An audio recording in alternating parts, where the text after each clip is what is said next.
Satu, dua, tiga. Halo, selamat datang di Serangkai South Channel bareng aku Ardasa, dan kali ini kita lagi ada di segmen Serangkai Informasi dan Berita. Dan di segmen ini aku akan memberikan informasi-informasi berita terkini yang mana ini update per 15 Oktober. Jadi buat kalian di Senin pagi yang mana video ini diupload, ini adalah berita sampai dengan hari Minggu ataupun malam Senin tanggal 15 Oktober 2023. Dan di sini aku akan menyampaikan beberapa berita dari berita internasional, berita nasional, berbasis politik, game, musik, dan lain-lain. Dan juga nanti ada beberapa berita daerah yang akan aku sampaikan di segmen kali ini di Serangkai Berita Depis. Sebelum kita melanjutkan, kita intro terlebih dahulu.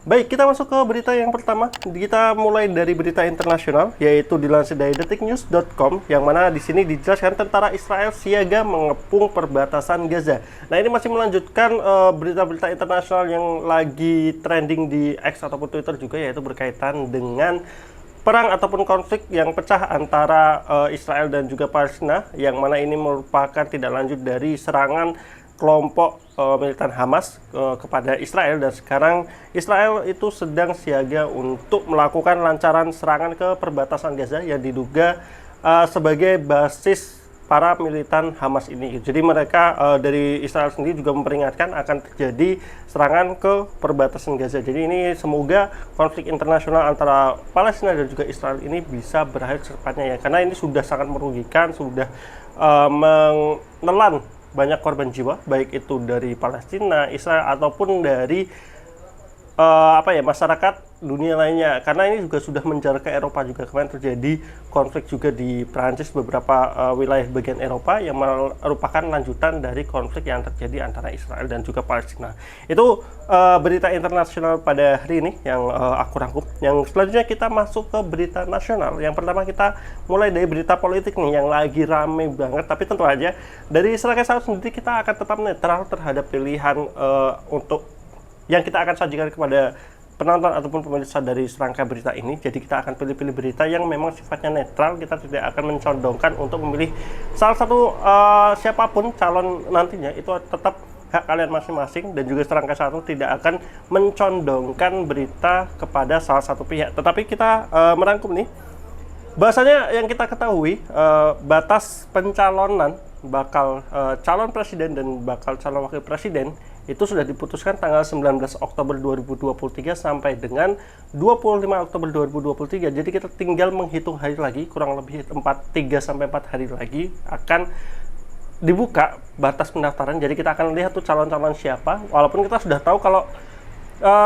bakal calon presidennya itu ada 3 orang, yaitu dari Bapak Anies Baswedan, kemudian ada Prabowo Subianto, dan juga Ganjar Pranowo. Tetapi untuk wakil presidennya itu baru 1 yang sudah melakukan deklarasi, yaitu dari Anies Baswedan, yang mana mendeklarasikan Caimin sebagai bakal calon wakil presiden dari kelompoknya Anies gitu. Nah, kita masih menunggu siapa bakal calon wakil presiden dari kelompoknya Ganjar Pranowo ataupun pasangannya dari Bapak Prabowo Subianto. Nah, tapi sambil menunggu tanggal 19 Oktober ini sedang terjadi banyak sekali demo dan juga aksi-aksi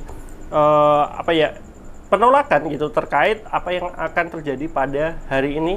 Video ini di-upload ataupun kalau aku syutingnya hari Minggu, berarti Senin besok itu akan ada putusan MK berkaitan dengan gugatan terkait batas usia bakal calon presiden ataupun bakal calon wakil presiden, yang mana ini sekarang sedang ramai banget dengan berbagai demo di beberapa wilayah.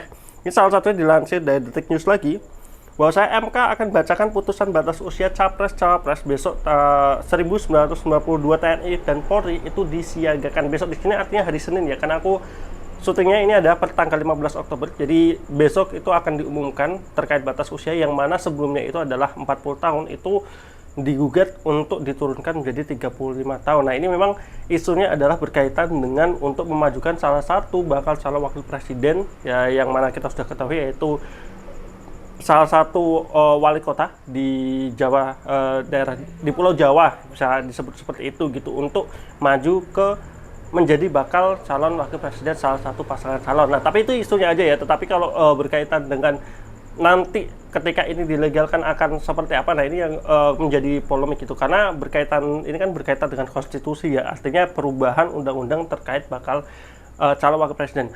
Kalau dari aku pribadi, aku tetap netral terkait hal ini, tetapi aku tetap mendukung yang namanya konstitusi. Jangan sampai istilahnya politik ataupun kekuasaan itu bisa semena-mena untuk mengubah yang namanya konstitusi untuk melegalkan seseorang untuk bisa masuk ke tatanan bursa capres tahun 2024 nanti. Jadi aku tetap menolak terkait penurunan batas usia ini kalau memang tidak sesuai dengan konstitusi gitu, dan kalaupun nanti ini kemudian diputuskan, ya semoga tidak terjadi istilahnya apa ya, korban jiwa berkaitan dengan itu ataupun luka-luka, karena memang terjadi banyak sekali penolakan di berbagai daerah berkaitan dengan putusan MK yang akan dibacakan pada hari Senin tanggal 16 Oktober 2023. Jadi kita nantikan saja berkaitan dengan putusan MK tersebut. Nah, oke, kita lanjut ke berita daerah ataupun nasional yang lainnya. Ini masih sebenarnya isunya masih simpang siur. Terjadi kerusuhan pecah di Muntilan, Magelang, 6 motor dibakar. Nah, ini memang terjadi kerusuhan, ada 6 motor dibakar, yang mana ini masih simpang siur sebenarnya apakah ini berkaitan dengan isu politik yang akan terjadi besok berkaitan dengan putusan MK itu ataupun bukan gitu, karena memang di sini terlibat juga berkaitan dengan kader PDIP. Jadi kalian bisa langsung search di Detik Jateng yang pada Minggu 15 Oktober 2023, kerusuhan pecah di Muntilan, sebanyak 6 motor dibakar dalam kejadian tersebut. Ada 6 sepeda motor yang dibakar, ujar Kabid Humas Polda Jawa Tengah, Kombes Satake Bayu, kepada Detik Jateng. Satake membenarkan sejumlah video yang beredar di media sosial, yang mana aku mungkin nggak bisa nunjukin videonya. Salah satunya di akun @magelangku.id, ada peristiwa yang terjadi di Magelang sore tadi hari Minggu. Di wawancara terpisah, Kapolresta Magelang Kombes Trusuh Wicaksono menyampaikan keributan dua kelompok massa itu terjadi karena adanya gesekan. Dalam video itu tampak kericuhan terjadi diwarnai aksi saling lempar. Itu ada kegiatan masyarakat, kemudian saat kelompok lain hendak kembali terjadi bersinggungan dengan kelompok lain dan terjadi lempar-lemparan. Terang Ruruh saat dihubungi Detik Jateng. Ruruh menyampaikan salah satu kelompok yang terlibat keributan yakni kader PDIP. Menurutnya saat itu dari PDIP tengah mengikuti kegiatan Laskaran PDIP di Magelang.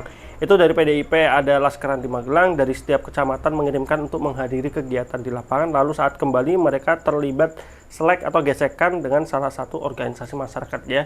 Jadi ini isunya mungkin bukan berkaitan dengan politik gitu, karena masih didalami terkait isu terjadinya gesekan ini gitu. Jadi ini tidak pada saat terjadi adanya demo ataupun yang lain. Jadi kita harus tetap mengikuti apa yang terjadi berita pada berkaitan dengan hal itu gitu. Kemudian kita lanjut ke berita daerah itu di Kabupaten Batang. Ini dilansir dari Karena Berita Pemkab Batang atau Karena Berita Pemkab Batang. Pada tanggal 13 Oktober 2023, yaitu berita berkaitan dengan rawannya kebakaran TPA Randu Kuning diguyur air. Melihat potensi ancaman terjadinya kebakaran di tempat pembuangan akhir ataupun TPA Randu Kuning Tegalsari, Badan Penanggulangan Bencana Daerah atau BPBD Batang bekerjasama dengan Dinas Lingkungan Hidup atau DLH dan Dinas Pemadam Kebakaran melakukan penyemprotan di atas tumpukan sampah. Yang kita tahu memang belakangan ini gitu, ini cuacanya masih panas gitu, walaupun kemarin di Kabupaten Batang dan Pekalongan sendiri hujan lumayan besar untuk beberapa daerah gitu, dan itu sesuatu yang kita tunggu atau kita patut syukuri karena sudah cukup lama kita tidak turun hujan, artinya musim kemarau gitu, dan kita sudah masuk kepada musim-musim hujan nih untuk sekarang ini. Tapi kemarin pada tanggal 13 Oktober dari Dinas Lingkungan Hidup, kemudian dari Dinas Pemadam BPBD Badan Penanggulangan Bencana Daerah, dari Pemkab Kabupaten Batang itu melakukan antisipasi terkait ya namanya TPA kan banyak tumpukan-tumpukan sampah kering gitu karena sudah lama tidak terjadi hujan gitu. Jadi dilakukan penyemprotan di wilayah TPA itu untuk mencegah terjadinya adanya titik api di area TPA tersebut. Jadi salah satu langkah dari Pemkab yang perlu kita apresiasi gitu, artinya memahami berkaitan dengan kondisi lapangan yang juga sifatnya mitigasi terjadinya kebakaran. Karena kemarin kan juga ada berita-berita berkaitan dengan Bromo, kemudian yang terjadi kebakaran gitu karena hawa panas ataupun kekeringan yang dialami beberapa wilayah di Indonesia tentunya karena tidak terjadi hujan dalam beberapa bulan terakhir. Kemudian yang berikutnya Ini ada dari Pekalongan, dilansir dari Detik Jateng, yaitu heboh warga Pekalongan terima bantuan daging ayam busuk. Ini adalah penjelasan Pemkab, yaitu pada tanggal Sabtu 14 Oktober 2023. Jadi dari ceritanya itu pemerintah Kabupaten Pekalongan melakukan pembagian bantuan kepada masyarakat Kabupaten Pekalongan, dan memang ada beberapa penerima bantuan yang menerima dalam kondisi ayamnya itu tidak layak konsumsi ataupun ayam busuk. Nah, ini aku bacakan sedikit berkaitan beritanya, yaitu di Pekalongan, kabar sebelah warga di wilayah Kecamatan Bojong, Kabupaten Pekalongan yang menerima bantuan berupa daging ayam dalam kondisi tak layak viral di media sosial. Dinas Kesehatan Pangan dan Pertanian DKPP Kabupaten Pekalongan memastikan akan mengganti daging tak layak konsumsi itu. Untuk wilayah Kabupaten Pekalongan sendiri dilakukan oleh PT Perusahaan Perdagangan Indonesia (PPI). Ini selaku PT yang bekerja sama dengan pemerintah kabupaten untuk penyaluran, yang berlokasi di Purwokerto sebagai penyedia pangan dan PT Pos Indonesia sebagai transporternya. Jadi ini adalah PT-PT yang bekerja sama dengan kabupaten ya, dari Pemkabnya, dan semua ini akan diganti. Memang kemarin hari ini Jumat dilakukan penyaluran bantuan kepada 1.200 keluarga rawan stunting atau KRS di Kecamatan Bojong Kabupaten, dan ditemukan ada daging ayam yang berbau menyengat atau tidak layak konsumsi, dan ini juga sudah menjadi komitmen dari pemerintah kabupatennya yang melakukan penyaluran ini akan melakukan penggantian bagi kepala-kepala keluarga ataupun keluarga-keluarga yang mendapatkan daging tidak layak konsumsi, seperti itu. Jadi ini salah satu berita dari Kabupaten Pekalongan, dan kita akan lanjut ke berita lainnya. Ini ada berita berkaitan dengan hiburan ya. Yang pertama adalah dari berita game. Yang pertama ada berita dari kepri.antarnews.com, yaitu KPAI desak Kominfo dan Polri blokir game online yang mengandung unsur judi.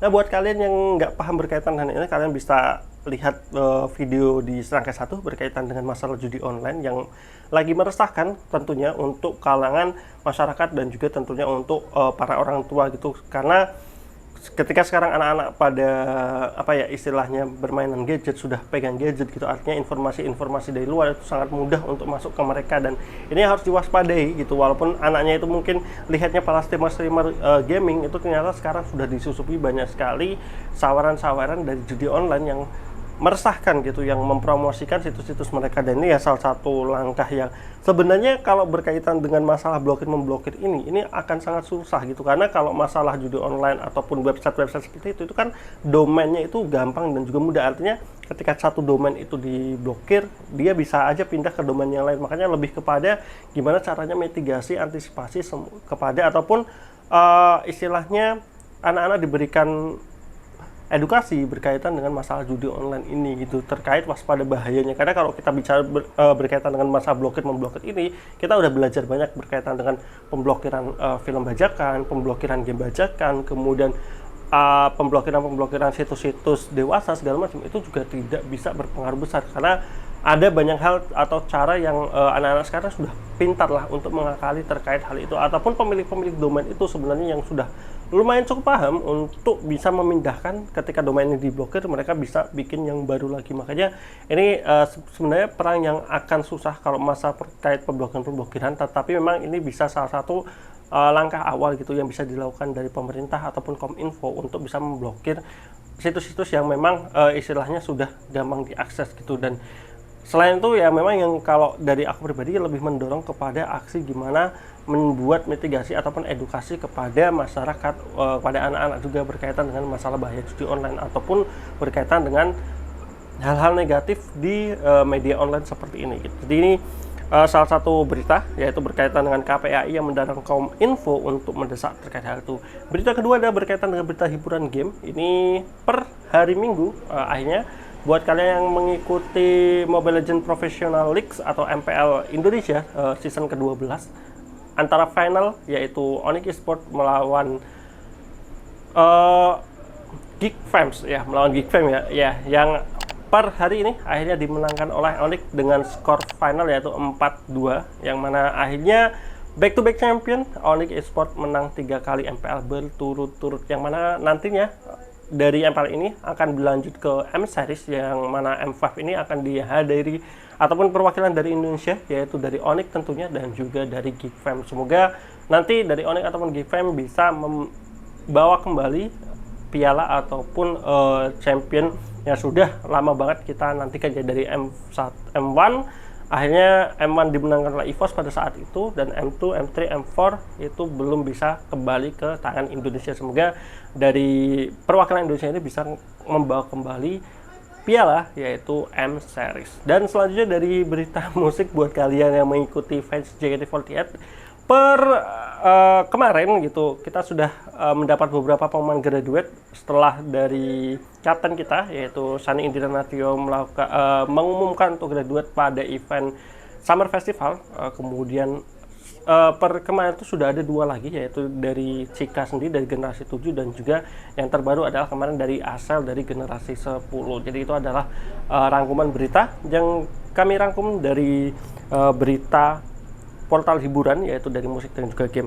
Nah, berikutnya ada berita berkaitan dengan event Maulid ataupun karena kemarin juga sudah ada beberapa reportase serangkai satu berkaitan dengan Maulid di salah satu musola Al-Karomah di Masjid Warongas Matam.